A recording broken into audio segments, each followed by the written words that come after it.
जिस तरीके से मुख्यमंत्री नीतीश कुमार जी पैदल चलकर आए, अगले दिन सुबह अमित शाह जी के पटना आने का कार्यक्रम था, तो ये तमाम बातें संजोग तो नहीं हो सकती हैं। और ये तमाम बातें, जैसा मैंने कहा, कि उतनी सरल हो भी नहीं सकती जितनी सरल इनको दिखाया जा रहा है। यकीनन एनडीए में सब कुछ ठीक तो नहीं है। मुख्यमंत्री जी कभी ईमानदारी से एनडीए गठबंधन का हिस्सा रहें या भाजपा के साथ वो चलें, ये संभव ही नहीं है। तो जिस तरीके से रातों रात ये काम करने के लिए इनकी कार्यशैली रही है इतिहास में भी। नमस्कार, मेरा नाम आलोक है। आप लाइव चीज़ देख रहे हैं। बिहार में क्या सियासी पारा गरमाने वाला है?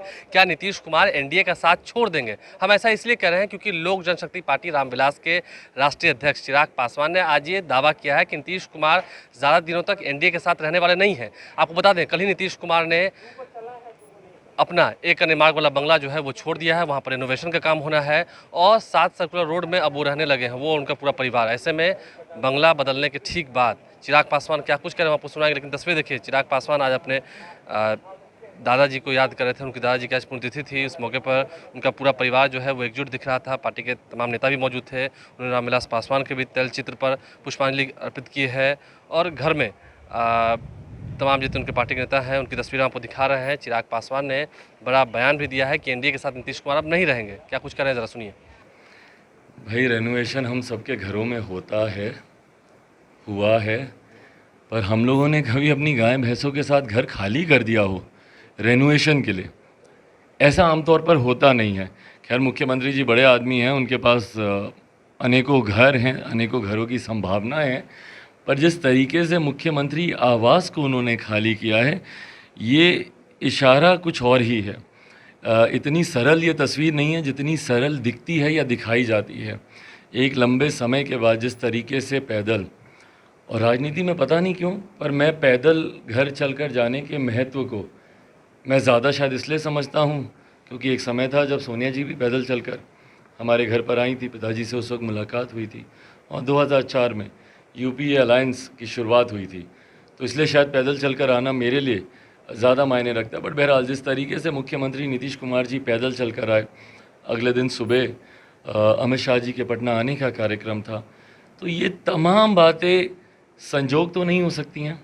और ये तमाम बातें, जैसा मैंने कहा, कि उतनी सरल हो भी नहीं सकती जितनी सरल इनको दिखाया जा रहा है। यकीनन एनडीए में सब कुछ ठीक तो नहीं है।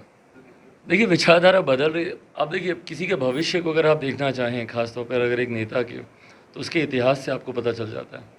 इतिहास में अनेकों ऐसी तस्वीरें आपको दिखेंगी जब रातों रात अलायंसेज उनके आगे पीछे हुए हैं, और ये रातों रात हुए हैं। मतलब ऐसा नहीं था, मतलब अभी तक एनडीए के साथ थे, एकदम से प्रधानमंत्री जी का नाम, नरेंद्र मोदी जी का नाम आता है प्रधानमंत्री पद की दावेदारी के लिए, तुरंत रातों रात डिनर कैंसिल कर दिया जाता है।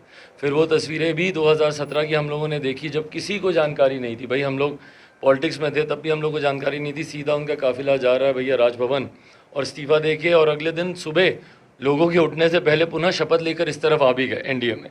तो जिस तरीके से रातों रात ये काम करने के लिए इनकी कार्यशैली रही है इतिहास में भी, तो अगर आने वाले समय में, और देखिए, इस बात को तो मैं मान के चलता ही हूँ, इस बात को मैंने हमेशा कहा है कि मुख्यमंत्री जी कभी ईमानदारी से एनडीए गठबंधन का हिस्सा रहें या भाजपा के साथ वो चलें, ये संभव ही नहीं है।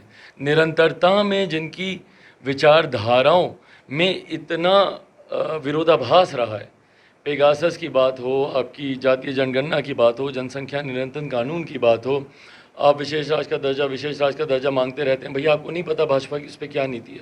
तो तमाम चीज़ों पर जब इतना विरोधाभास और खुल कर समय समय पर, और ये पटकथा मुझे नहीं लगता कि आज से लिखी जा रही है, लंबे समय से लिखी जा रही है। पूरे विपक्ष को एक साथ लेकर गए थे ये प्रधानमंत्री जी से मिलने, जातीय जनगणना को लेकर, वहाँ से साफ इनको मना कर दिया गया। तो ये मुझे लगता है एक लंबे समय से पटकथा लिखी जा रही है। बस अब इसका क्लाइमैक्स किस दिन आता है, ये देखने वाली बात है। जल्द आएगा, ये उम्मीद है जल्द आएगा, बिल्कुल होगा। तो चिराग पासवान की पूरी बातों को आपने सुना है। देखना यह है कि आज चिराग पासवान ने जो कहा है कि अब ज़्यादा समय नहीं है, देखते हैं अब कितना समय है। बिहार की राजनीति में क्या कुछ बड़ा उथल पुथल होने वाला है, ये भी देखना होगा। हमारे चैनल को सब्सक्राइब कर लें, साथ साथ फेसबुक पेज भी लाइक करें। धन्यवाद।